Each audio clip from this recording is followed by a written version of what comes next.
اللہ الرحمن الرحیم۔ حاشر صاحب نے کراچی سے پوچھا ہے کہ مفتی صاحب آپ نے بیان میں کہا کہ کوا حلال ہے، حدیث میں آتا ہے 4 فاسق جانوروں سے نبی صلی اللہ علیہ وسلم نے منع کیا ہے، ان میں کوا بھی آتا ہے، تو آپ نے کیسے اس کو حلال کہہ دیا؟ یہ ان کا سوال ہے۔ میں نے عام کوے کو حلال نہیں کہا، میں نے کہا تھا کہ کوے کو اگر باندھ کے رکھا جائے، کچھ دن تک اس کو صاف ستھری غذا کھلائی جائے، دانہ کھلایا جائے، تو ہوتا ہے حلال وہ۔ اچھا، یہ میں نے مسئلہ جب بتایا تو بعض فتنہ پرست لوگوں نے بھی مذاق اڑایا، اور کمنٹس میں بھی بعض لوگوں نے بڑا مذاق اڑایا ہوا ہے۔ اور کچھ دن پہلے ایک صاحب آئے لندن سے، کہنے لگے کہ مفتی صاحب کا جب یہ ہم نے بیان سنا اور تو دل بہت بد دل ہو گیا، اور ایک صاحب نے تو یہاں تک کہا، مذاق اس پہ اڑایا کہ واہ واہ، ایک حرام جانور ہے، اسے باندھ کے صاف غذا کھلائیں گے تو وہ حلال ہو جائے گا۔ یہ بھی کمنٹس میں کسی نے مذاق اڑایا ہوا تھا۔ تو پہلی بات تو یہ کہ جس حدیث میں کوے کو حرام کہا، وہ فاسق کہا گیا ہے نا، فاسق، تو اس میں صحیح مسلم کے پورے الفاظ ہیں الابقا، پوری جو روایت ہے اس میں وہ غراب جو الابقا ہو، اور ابقا اس غراب کو کہتے ہیں کہ الذی فی ظہرہ او بطنہ بیاض، جس کے پیٹ کی طرف یا پشت کی طرف سفیدی ہو، وہ گندگی کھاتا تھا۔ تو اس لیے علماء نے لکھا ہے، ابن قدامہ حنبلی رحمہ اللہ تعالیٰ کی آپ مغنی ابن قدامہ اٹھائیں تو انہوں نے لکھا ہے کہ اتفق العلماء علی اخراج الغراب الصغیر الذی یاکل الحب، کہ جو کوا صرف دانہ کھاتا ہے اس کوے کو اس حدیث سے مستثنیٰ کیا گیا ہے۔ اتفق العلماء، اس پر علماء کا اتفاق ہے، اجماعی مسئلہ ہے یہ، تو اجماع خود ایک حجت ہوتی ہے۔ تو کوا اپنی وضع کے اعتبار سے ان جانوروں میں سے ہے جو درندے نہیں ہیں۔ مثال کے طور پر میں اگر کسی سے پوچھوں کہ شتر مرغ کھانے کے حلال ہونے کی کیا دلیل ہے، اس طرح بہت سارے حلال پرندے جن کا ہمیں حدیث میں تذکرہ نہیں ملتا، لیکن ان کو جائز کیوں کہا جاتا ہے؟ اس لیے کہ وہ حلال پرندوں کی جنس میں سے۔ حلال پرندے کون سے ہوتے ہیں؟ جو چونچ سے کھاتے ہیں، جو چیر پھاڑ نہیں کرتے، وہ پرندے حلال ہوتے ہیں۔ تو اور جو درندے ہوتے ہیں جو باقاعدہ اپنے پنجوں سے پکڑتے ہیں، شکار اس طرح سے کرتے ہیں، گوشت خور ہوتے ہیں، تو وہ پرندے حرام ہیں۔ بالکل جانوروں میں جیسے چوپائے، اب یہ مارخور ایک جانور ہے، ہمیں تو نہیں ملتا حدیث میں اس کے جائز یا ناجائز ہونے کا، لیکن چونکہ انعام میں داخل ہے، گھاس پھوس کھاتا ہے، چرتا ہے، 4 ٹانگوں پہ چلتا ہے، اور گھاس پھوس شکار کرنے والے جانوروں میں سے نہیں ہے، تو پوری امت کا اجماع ہے کہ یہ حلال ہے۔ ایسے ہی پرندوں میں جو کوا ہے نا، وہ چیر پھاڑ نہیں کرتا، وہ پنجوں سے شکار نہیں کرتا، وہ چونچ سے کھاتا ہے، تو اس کے حرام ہونے کی وجہ اس کی گندگی کھانا ہے۔ اس کی مثال ایسے ہے جیسے صحیح حدیث ہے، رسول اللہ صلی اللہ علیہ وسلم نے جلالہ کے کھانے سے منع کیا۔ اب جلالہ کس جانور کو کہتے ہیں؟ وہ حلال جانور جو گندگی کھاتا ہو۔ تو جیسے گائے ہے یا مرغی ہے، اگر یہ مرغی بھی بہت زیادہ گند میں منہ مارنے لگے تو یہ کھانا بھی جائز نہیں ہے، اور اس کی علامت ہے کہ اس کی گوشت میں اسمیل پیدا ہو جائے۔ تو اس کے بارے میں سب کا اتفاق ہے کہ مرغی کو کم سے کم 3 دن، جو جلالہ مرغی ہو نا، جو ہر وقت گند کھاتی ہے، اس کو کم سے کم 3 دن تک صاف ستھری غذا کھلائی جائے گی، اس کے بعد اس کو ذبح کر کے آپ کھا سکتے ہیں۔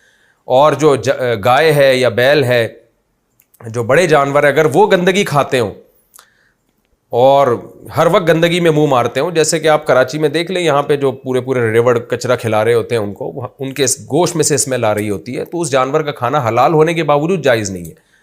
تو اس کی مدت ہے 40 دن، 40 دن تک آپ اس کو اچھی غذا کھلائیں گے تو پھر وہ کھانا آپ کے لیے حلال ہوگا۔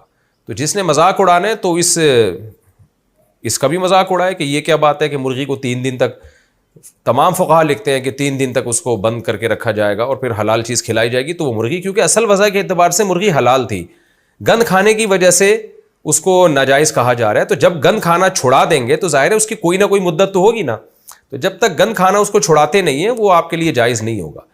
تو یہی اصول کوے پر بھی صادق آتا ہے، اور یہی اصول ہر اس جانور پہ صادق آتا ہے جو گندگی بہت زیادہ کھاتا ہو اور اس کے گوشت میں اسمیل پیدا ہو چکی ہو۔ تو اپنی اصل وضع کے اعتبار سے ایک چیز جائز ہوتی ہے، کسی عارضے کی وجہ سے ناجائز ہو جاتی ہے۔ رہا یہ مسئلہ، لوگ اس پر بھی اعتراض کرتے ہیں کہ پھر کوے کھانا شروع کر دو، تو ہمارے پاس بہت ساری چیزیں کھانے کی دوسری ہیں، ہمیں ضرورت نہیں ہے کہ ہم کووں کو باندھ کے ڈڑبوں میں حلال کھلائیں اور پھر اس کا گوشت کھائیں۔ حلال بہت سارے اور جانور بھی ہیں، لیکن انسان کو طبی طور پر ان کی طرف میلان نہیں ہوتا، اس لیے کھاتا نہیں ہے۔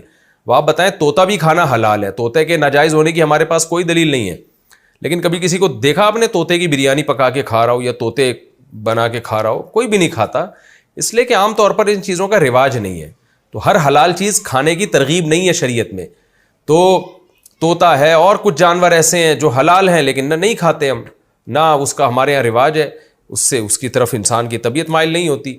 دیکھیں کمپنی جب نئے نئے جوس لے کر آتی ہے نا مارکیٹ میں یا نئی پروڈکٹ کھانے کی، تو پہلے ٹیسٹ گین کرواتی ہے، فری میں بانٹ رہی ہوتی ہے تاکہ لوگوں کو اس کے کھانے کی عادت پڑے. اس کے بعد جب عادت پڑتی ہے تو لوگ کھانا شروع کرتے ہیں. تو بہت سی حلال چیزیں ایسی ہیں جو ہیں حلال لیکن نہیں کھاتے لوگ، اس کو رواج نہیں ہے کھانے کا. تو یہ کوا بھی ایسے ہی ہے. ویسے بھی کوا اتنے گند بلا کھا رہا ہوتا ہے کہ اس کا ویسے بھی ہمارے معاشرے میں رواج نہیں، اور نہ ہی ہو تو اچھا ہے، کیونکہ کوے کو آپ افورڈ نہیں کر سکتے. کوا ماریں گے پوری قوم آپ کے پیچھے پڑ جائے گی کووں کی. تو اور ویسے بھی گندگی کھاتا ہے، مردار کھاتا ہے، چھیچڑے کھا رہا ہوتا ہے سارا دن.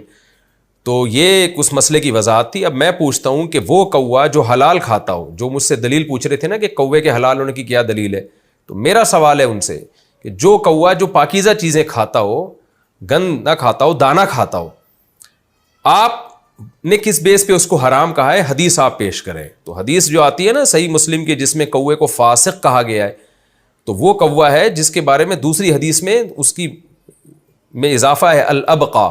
تو الابقا وہی کوا ہوتا تھا جو گندگی کھاتا تھا. جیسے کہ عام طور پہ کوے گندگی ہی کھا رہے ہوتے ہیں، ہم اس کوے کی بات کر رہے ہیں جو دانا کھاتا ہے، جو صاف ستھری غذائیں کھاتا ہے.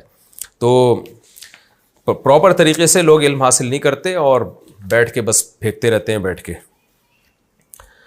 اچھا بھائی، دوسرا سوال یہ ہے کہ رہا یہ مسئلہ، لوگ کہتے ہیں پھر کھاؤ، تو آپ بھی طوطے کھانا شروع کر دیں تو ہم کوے کے بارے میں غور کریں گے. جیسے طوطے نہیں کھائے جاتے، مینا نہیں کھائی جاتی، حالانکہ حلال جانور ہے، حرام ہونے کی کوئی دلیل نہیں ہمارے پاس، تو اسی طرح کوے بھی نہیں ہمارے معاشرے میں کھائے جاتے. جنازے پر یا قبر کے اندر خوشبو اور کیوڑے کا چھڑکاؤ، نیز قبر کے اوپر پھول پتیوں اور پھول کے چھڑکاؤ کی کیا حیثیت ہے؟ عثمان صاحب کراچی سے. جو کوے کے بارے میں نے مسئلہ بتایا تھا نا، تو ایک صاحب ہے، ان کا کام ہی یہی ہے کہ فوراً بچوں کی طرح ان کو جیسے بچے کے ہاتھ میں جھنجھنا آ جائے نا تو فوراً جھنجھنا بجانا شروع کر دیتا ہے. تو ایسے ہی ایک محترم ہے مشہور، ان کا کام ہی یہی ہے کہ جب بھی کوئی ایسی چیز ملے گی تو ان کو ایسا لگتا ہے جیسے جھنجھنا آ گیا، ایک تماشا اور مذاق اڑانے کا ان کو موقع مل گیا. تو یہ ان پہ ہی سوٹ کرتا ہے. عام لوگ ان تمام دوائیں بچوں کی پہنچ سے دور رکھیں. جنازے پر یا قبر کے اندر خوشبو اور کیوڑے کا چھڑکاؤ، نیز قبر کے اوپر پھول پتیوں اور پھول کے چھڑکاؤ کی کیا حیثیت ہے؟ عثمان صاحب کراچی سے. بالکل ناجائز ہے، حرام ہے. صرف میت پہ، کفن پہ آپ خوشبو لگا سکتے ہیں. قبر کے اندر خوشبو چھڑکنا یا قبر کے اوپر پھول ڈالنا، اس کی شریعت میں کوئی حیثیت نہیں ہے. اسلاف سے یہ عمل ثابت نہیں ہے. میت کی جتنی جو کرنے کے کام ہیں وہ توقیفی ہیں. جس چیز پر حدیث ہوگی اور صحابہ اور تابعین کا عمل ہوگا اسلاف کا، اس کو تو ہم فالو کریں گے. اس کے علاوہ اپنی طرف سے کچھ بھی کریں گے تو وہ عمل جائز نہیں، یا تو بدعت کہلائے گا یا ناجائز رسم کہلائے گی. اس لیے اس سے اجتناب کرنا ضروری ہے. 5 درہم